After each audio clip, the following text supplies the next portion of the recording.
আমার ভাই কবরে 1 2 3 4 1 2 3 4 বিসি তুই গদি ছাড়। ঢাকা বিশ্ববিদ্যালয়ের প্রশাসনের আদৌ এই ছাত্রলীগের বিচার করার ক্ষমতা রয়েছে কিনা আমরা বারবার সন্দেহ পোষণ করছি।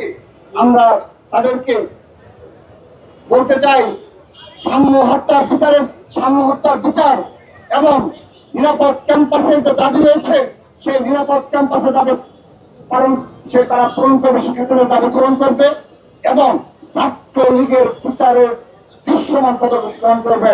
আমরা অচিরে আজকের এই কর্মসূচি ঘোষণা করছি, সাম্য হত্যার বিচারের দাবিতে যেভাবে আমরা রাজপথে থাকবো, যেভাবে নিরাপদ ক্যাম্পাসের দাবিতে আমরা রাজপথে থাকবো, ঠিক একইভাবে পুরো ছাত্র দলের নেতা কর্মীরা বলতে চায় খুব দ্রুততম সময়ে সারা বাংলাদেশে এই ছাত্রলীগের বিচারের দাবিতে আবারও মার্চ ফর জাস্টিস কর্মসূচিকা পালন করবো আমরা। উপস্থিতি, আমি আমার বক্তব্যের শেষ পর্যায়ে রয়েছি। আমরা শুধু বলতে চাই, এই সাম্য হত্যার বিচারের দাবিতে এবং সর্বশেষ এই সম্মানিত পিসি স্যার এবং প্রক্টর স্যারের যে পদত্যাগের যে দাবি উঠেছে, আমি বিশ্বাস করি তারা সম্মানিত ব্যক্তি হিসাবে তারা এই দাবিগুলো বিবেচনা করবে।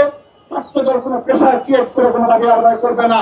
আপনারা লক্ষ্য করেছেন, পারভেজ হত্যা সাম্য হত্যার পরও ছাত্রদলের নেতা কর্মীরা একজন খুনিকেও একটা গায়ে টাচ করে দেখেনি। আমরা মব জাস্টিসে বিশ্বাস করি না। আমরা মব কালচারে ছাত্রদল তৈরি যেন না হয়, আমরা যদি কোনো ছাত্রলীগ কিংবা দূষণকে ধরতে পারি, আমরা সরাসরি পুলিশ প্রশাসনের নিকট তাকে সাপোর্ট করি। এটি ছাত্রদল এই স্টাইলে চলছে।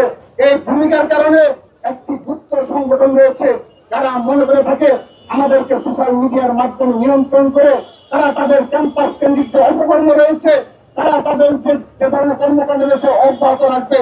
স্পষ্ট ভাষায় বলে দিতে চাই, অচিরেই দেখতে পারবেন এই ঢাকার রাজপথ কার দখলে। ঢাকার রাজপথ ছাত্রদলের দখলে ছিল খুনি হাসিনার আমলে। আগামীতেও এই ছাত্রদলের নেতৃত্বে বাংলাদেশের সকল গণতান্ত্রিক আন্দোলন সফল হবে ইনশাআল্লাহ। স্পষ্টভাবে বলতে চাই, সবকিছু প্রমাণ হবে রাজপথে ইনশাআল্লাহ। প্রিয় উপস্থিতি, আমরা আমাদের এই কর্মসূচি শেষ পর্যায়ে চলে এসেছি।